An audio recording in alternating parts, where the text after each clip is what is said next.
The massive screen at Earth's Deep Space Monitoring Station lit up with strange energy readings. Tom Miller, the night shift operator, blinked twice and leaned forward. In his 15 years watching the stars, he had never seen anything like this.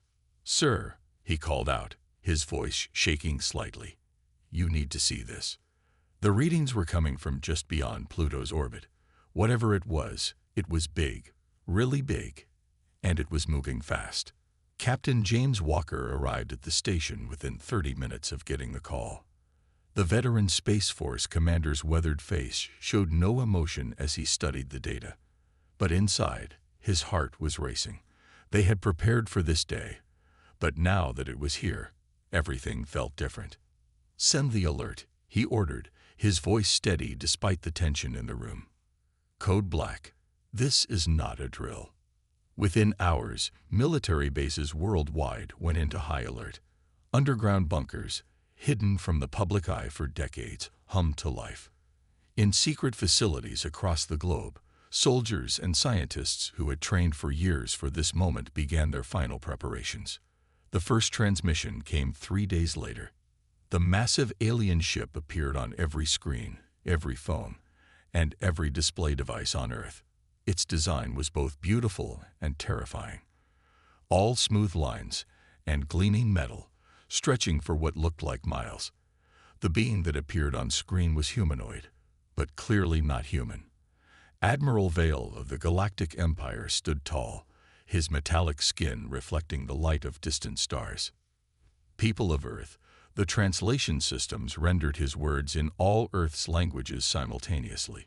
"Your planet has been chosen for integration into the Galactic Empire. Resistance is unnecessary. Your primitive technology cannot hope to match our power. Submit, and you will be granted the privilege of serving the Empire." In the Pentagon's deepest underground level, Captain Walker watched the transmission alongside Earth's top military leaders. General Richards, the Joint Chiefs Chairman, turned to the group. "Well," he said, his voice dry, "they certainly don't lack confidence." The room erupted in dark chuckles.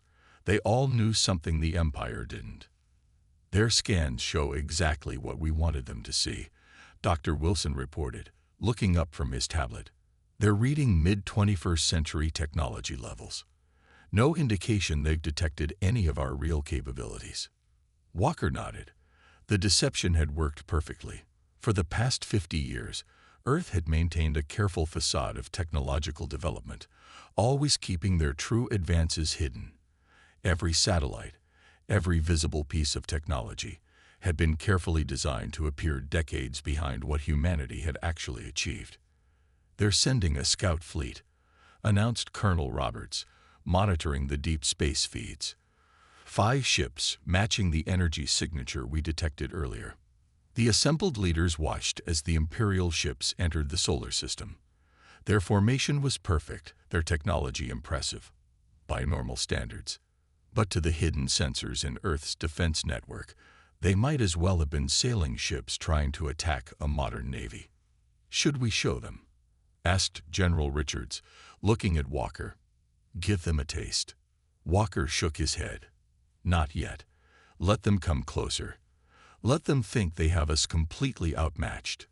The more overconfident they are, the better our plan works." The scout fleet took up position just beyond the moon's orbit. Their presence caused panic among the public, but that was part of the plan too. Let the Empire see fear. Let them think Earth was helpless. In his private office later that night, Walker looked at the small hologram projector on his desk. With a touch, it displayed Earth's true defense grid, a network of technologies that would make the Empire's best ships look like children's toys. Quantum-linked weapons platforms, dimensional phase shields, and things that even most of Earth's own leaders didn't know about. "Come on then," he whispered to the distant Imperial ships. "Come and learn why it's dangerous to underestimate a primitive species." Above Earth, the Imperial scout fleet began their final approach. Completely unaware they were flying into the most elaborate trap in human history. Admiral Vale's hologram towered over the United Nations emergency session. His metallic features showed no emotion as he delivered the Empire's demands. "You have 72 hours to submit to Imperial rule." His voice boomed through the chamber. "Your military forces will stand down. Your governments will dissolve. Your resources and people will serve the Empire. This is not a negotiation." The room remained silent after the transmission ended. Then, for the first time in human history, something remarkable happened. One by one, world leaders stood up. Old enemies nodded to each other. Ancient rivalries melted away in the face of a common threat. "We stand together," announced the Chinese president, looking at his American counterpart. "As one Earth," the American president replied, extending his hand. In the observation gallery, Captain Walker watched with satisfaction. The Empire's arrogance had achieved what centuries of diplomacy couldn't: true global unity. His phone buzzed. Dr. Emma Reed needed him at Project Prometheus immediately. The underground facility was massive, stretching for miles beneath the Nevada desert. Dr. Reed met him at the entrance, her gray hair tied back, eyes bright with excitement. "It's ready," she said, leading him through security checkpoints. 20 years of work, and it's finally ready. They entered a vast chamber. In the center stood what looked like a simple metal sphere, about the size of a basketball. But Walker knew better. This was humanity's ace in the hole. "Show me," he said. Dr. Reed touched a control panel. The sphere hummed to life, floating gently off its pedestal. Around it, reality itself seemed to bend. "The Empire thinks they're the masters of energy manipulation," she explained. "They have no idea. This device can tap into the quantum fabric of space itself. Their shields, their weapons, they might as well be using sticks and stones." Above them, the Imperial Scout Fleet was completing its scan of Earth. Their reports painted a picture that made Admiral Vale smile. Primitive nuclear weapons, basic space travel capability, and rudimentary energy shields. Exactly what they expected from a backward planet. "Prepare the main invasion fleet," Vale ordered. "This conquest will be over quickly." Back on Earth, the Global Military Command gathered in the hidden mountain fortress beneath the Rockies. Representatives from every nation's armed forces sat together, planning humanity's response. "The Empire's main fleet will arrive in 48 hours, General Richards announced. "Their scouts report we're helpless. Dr. Reed, would you like to show them what helpless looks like?" Dr. Reed stepped forward, bringing up a hologram of Earth's hidden defenses. Gasps filled the room as layers of secret technology appeared. "For 50 years, we've hidden our true progress," she explained. Every visible piece of technology was carefully designed to appear primitive. But beneath that facade, the hologram zoomed in on orbital platforms that had been phase-shifted out of normal spacetime. Weapons that could tear apart the fabric of reality. Shields that could absorb the energy of a supernova. "But that's impossible," the Russian general whispered. "The level of advancement needed is exactly why we kept it hidden." Walker cut in. "We knew someday someone would come. Someone who'd think we were easy prey. And when they did..." He let the sentence hang. Everyone understood. In orbit, the Imperial Scouts continued their surveillance, completely unaware of the invisible defenses surrounding them. Their sensors passed right through the phase-shifted platforms, seeing only what Earth wanted them to see. 24 hours until they expect our surrender," Walker announced. "I suggest we give them something very different." Dr. Reed smiled. "I've prepared a small demonstration. Just one shot from Project Prometheus should be enough to make them reconsider their ultimatum." As the meeting ended, Walker looked at the assembled leaders of Earth's military forces. For the first time in human history, they were truly united. And soon, very soon, the Empire would learn why you should never underestimate a species that had spent 50 years preparing for this exact moment. 20 years ago, in a small underground lab, Dr. Emma Reed made a discovery that would change everything. She stared at her computer screen, checking the results for the 100th time. The DNA sample was unlike anything she had ever seen. Not because it was strange, but because it was human. Perfectly, impossibly human. This can't be right, she whispered to herself. But it was right. Hidden in human DNA was something extraordinary, a potential that no other species had ever developed. Humans could adapt, could change, could evolve faster than any other known species, and more importantly, they could control this evolution.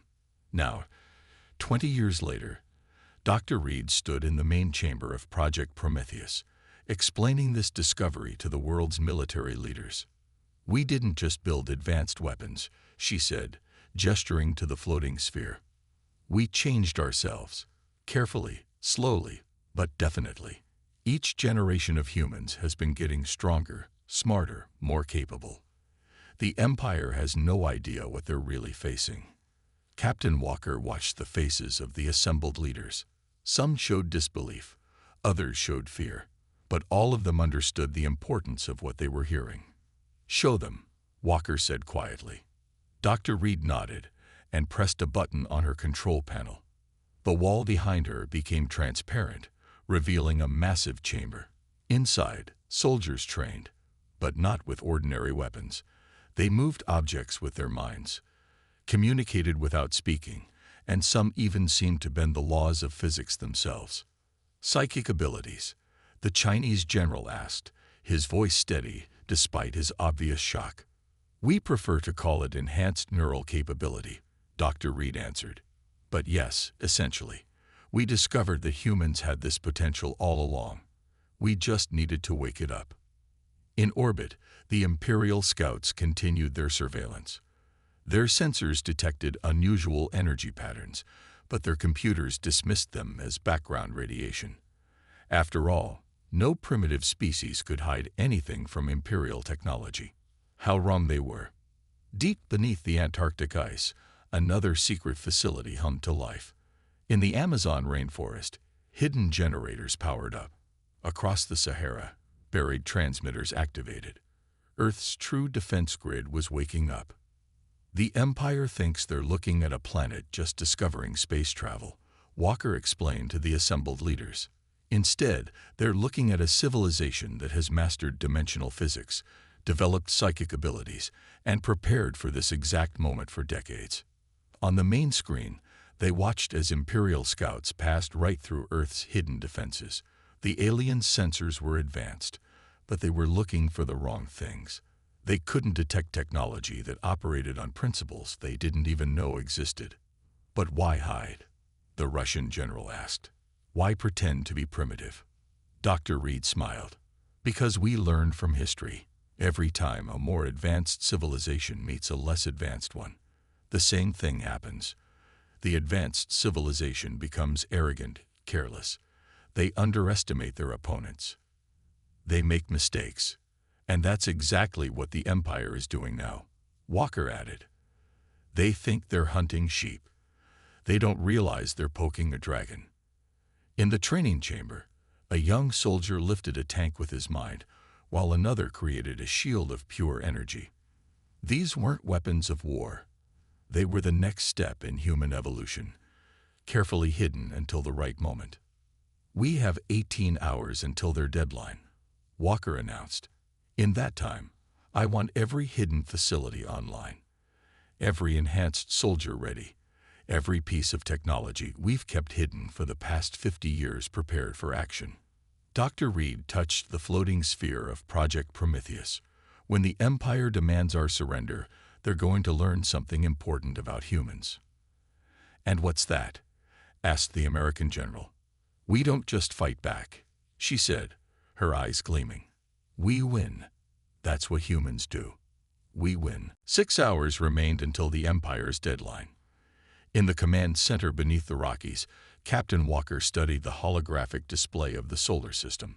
5 Imperial scout ships hung in orbit around Earth, their weapons primed. "It's time," he said, looking at Dr. Reed. "Let's show them our warning shot." Deep beneath the Pacific Ocean, a hidden hangar door slid open. Water rippled as something massive rose from the depths.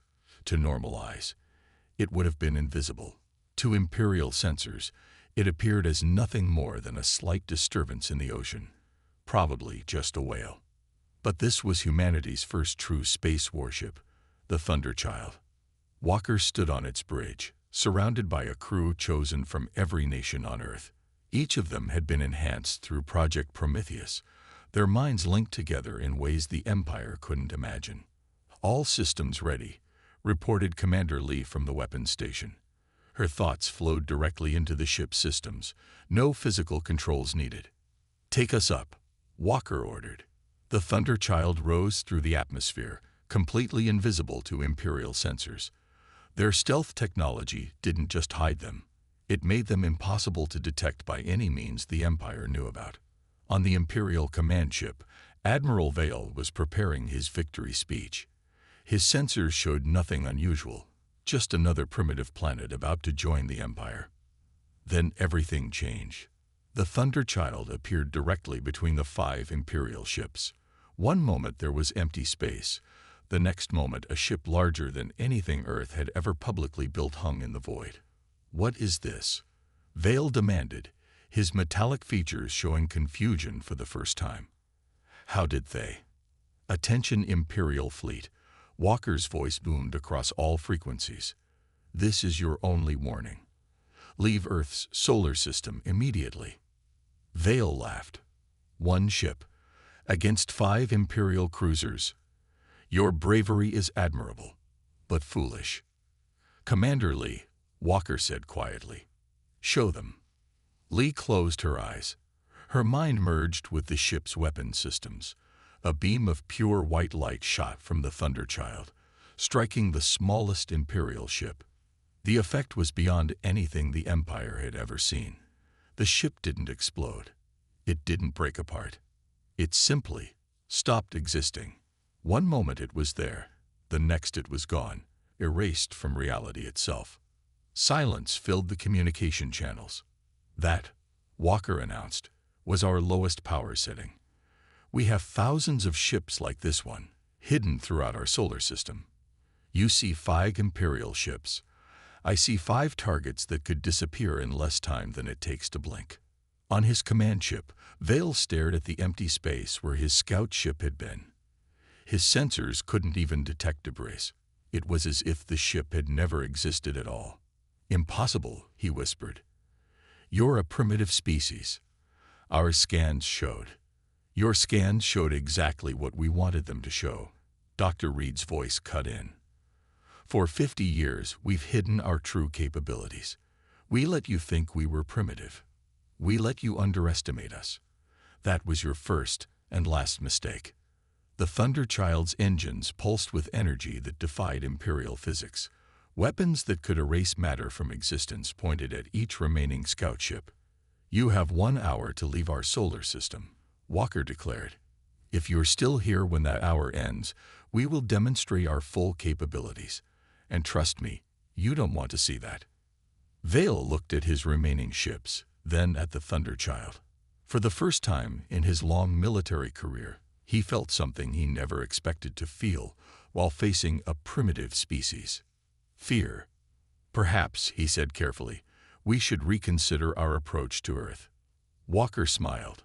"Perhaps you should. 1 hour, Admiral. The clock is ticking." The Empire's response came not in 1 hour, but in 15 minutes. A massive flash of light lit up space beyond Mars as the Imperial main fleet arrived. Hundreds of warships, led by the massive dreadnought Imperial Will, dropped out of faster-than-light travel. In the Thunderchild's command center, Walker watched calmly. "They took the bait," he said. "They're angry, wounded in their pride. Now they'll make mistakes."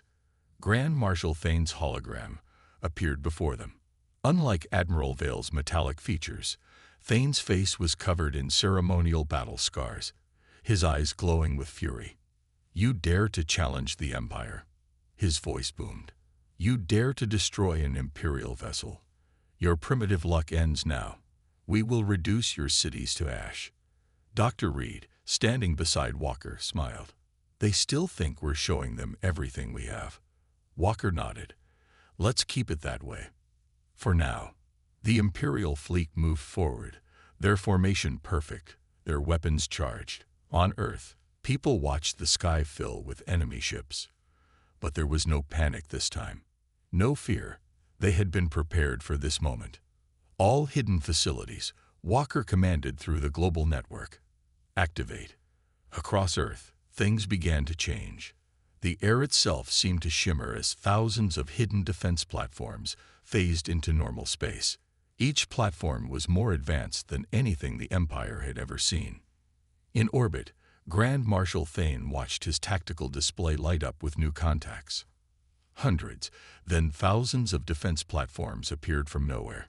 His eyes widened as he realized the truth. Earth had been hiding its real defenses all along. Impossible, he whispered. Their technology level. It can't be. Oh, but it is. Dr. Reed's voice came through on all channels. You see, Grand Marshal, while you were conquering other worlds, we were preparing.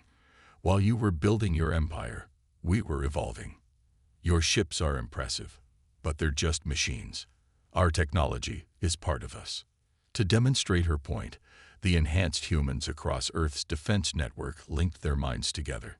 In an instant, every defense platform, every hidden ship, every weapon system became part of a single, massive consciousness. Thane watched in horror as his sensors detected energy readings that broke every law of physics his people knew. The humans weren't just using their technology. They were somehow merging with it.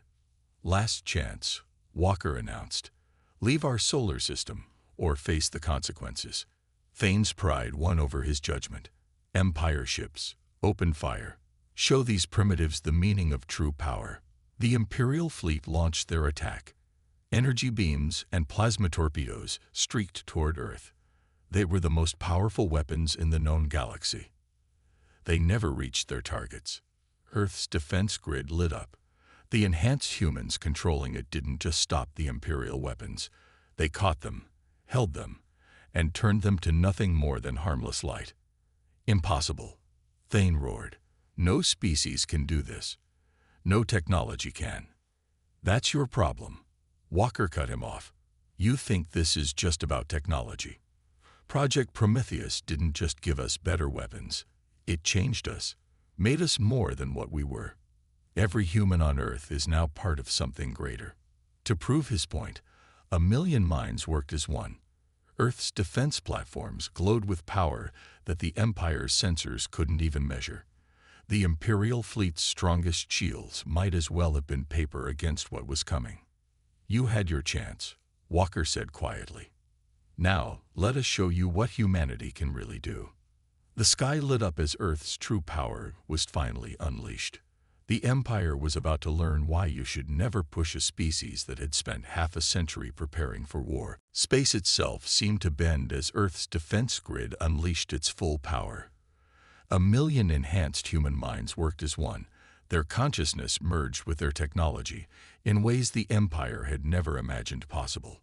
On the bridge of the Thunderchild, Captain Walker watched as the first wave of attacks hit the Imperial fleet. The results were beyond even their expectations.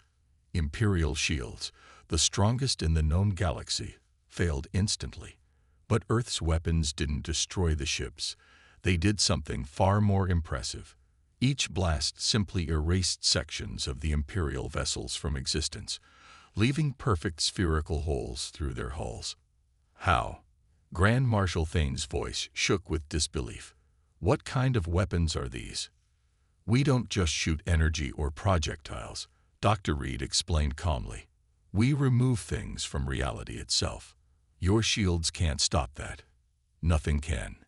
The Imperial fleet tried to regroup. Their return fire was impressive. Streams of plasma, energy beams that could crack planets, missiles that carried the power of small suns. But against Earth's defenses, they might as well have been throwing pebbles. The enhanced humans didn't even need to dodge. Their minds reached out, grabbed the Imperial weapons, and simply turned them off. Physics itself bent to their will. Fascinating, Dr. Reed observed, watching the battle through the global network. They still don't understand. They think this is about weapons and shields. They don't realize we've moved beyond such simple concepts. To demonstrate her point, she linked with the defense grid. Across Earth's orbit, thousands of platforms lit up at once. The fabric of space rippled like water, and suddenly half of the Imperial fleet found itself moved 10 light-years away in an instant. Panic spread through the remaining Imperial ships. Their sensors showed things that shouldn't be possible. Their weapons hit targets that simply ignored the laws of physics, and everywhere they looked, more of Earth's hidden technology was appearing. "This isn't a battle," Walker said quietly. "This is a demonstration." He was right. The Empire's mighty fleet, terror of 1,000 worlds, was being taken apart piece by piece, not by superior weapons or better tactics, but by something they couldn't even understand. From his flagship, Thane watched in horror as his fleet was systematically dismantled. Ships vanished from existence. Others found themselves suddenly occupying the same space as asteroids, with predictably catastrophic results. Some simply stopped working, their advanced technology turned off by human minds that could reach through space itself. "Fall back," he finally ordered. "All ships, retreat." But retreat wasn't as simple as they expected. The humans had done something to space itself. The Empire's faster-than-light drives couldn't lock onto their escape coordinates. "Having trouble leaving." Walker's voice carried a hint of amusement. "Here, let us help."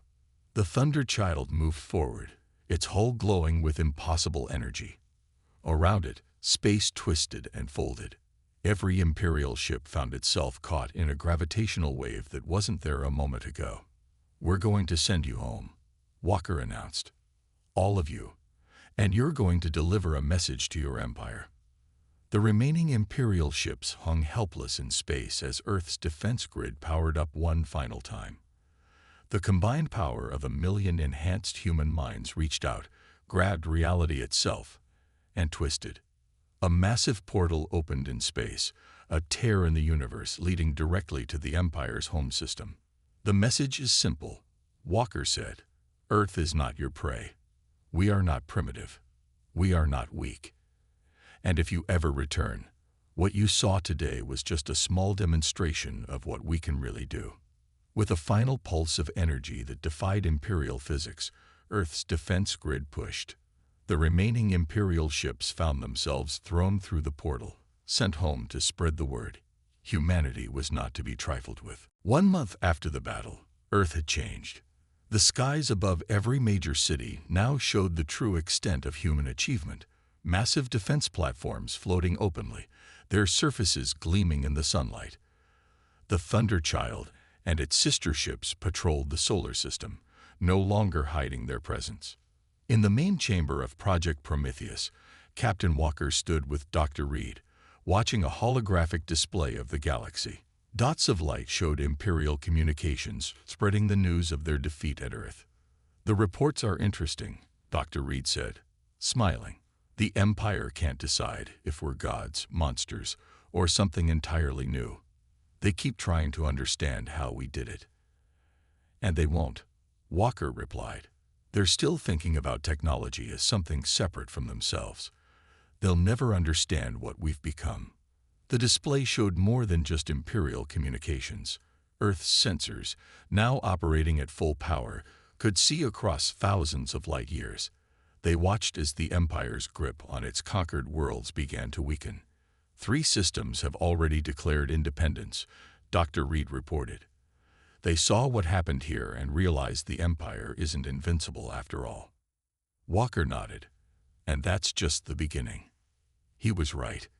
In the wake of Earth's victory, humanity had started planning its next steps. Not conquest. They weren't like the Empire. Instead, they would explore, learn, and perhaps help others achieve what humanity had achieved. The enhanced humans were growing stronger every day. Children were being born with natural abilities that their parents had needed Project Prometheus to achieve. Evolution, guided by human consciousness, was taking its natural course. In orbit, construction had begun on Earth's first true space city. Not a small station or a cramped base, but a massive structure that would house millions. It was humanity's first step toward becoming a true spacefaring civilization. "Message from the Empire," announced Commander Lee, her mind linked directly to Earth's communication grid. "They're suing for peace." Walker and Reed shared a look. They had expected this, but not so soon. The Imperial diplomatic vessel arrived under heavy guard. Their guard, not Earth's. The Thunder Child escorted it into orbit, a reminder of what happened to the last Imperial fleet that visited Earth. The Imperial ambassador, a tall figure in flowing robes, stepped onto Earth's soil with visible nervousness. In the meeting room of the United Earth Council, he delivered his message. "The Empire recognizes Earth as a sovereign and equal power," he announced, his voice shaking slightly. "We seek peaceful relations and knowledge exchange." "Knowledge exchange?" Dr. Reed raised an eyebrow. "You want to know how we did it?" The ambassador nodded. "Our scientists have studied the battle. What you did, it should be impossible. The Empire has ruled space for 10,000 years, but we've never seen anything like it." Walker stepped forward. "What you saw wasn't just technology. It was evolution. Humanity hasn't just built better machines. We've become something more. And we're still changing, still growing." To demonstrate, he reached out with his mind, creating a perfect hologram of the galaxy in the air between them. The ambassador gasped as he realized no technology was involved. This was pure human ability. "We accept your peace," Walker said. "But understand this, the age of empires is over. The galaxy is changing. Evolution isn't just for humans anymore. Any species can achieve what we have, if they're willing to look inside themselves instead of just building bigger weapons." The ambassador looked at the hologram, then at the enhanced humans around him. For the first time, he understood what his empire had awakened on this primitive world. "A new age begins," Dr. Reed said softly, "and humanity will help guide it. Not as conquerors, not as rulers, but as teachers. That's our true destiny." Above Earth, the defense platforms glowed softly in the sunlight. Humanity had faced its first galactic challenge and emerged victorious. But this wasn't the end of their story. It was just the beginning.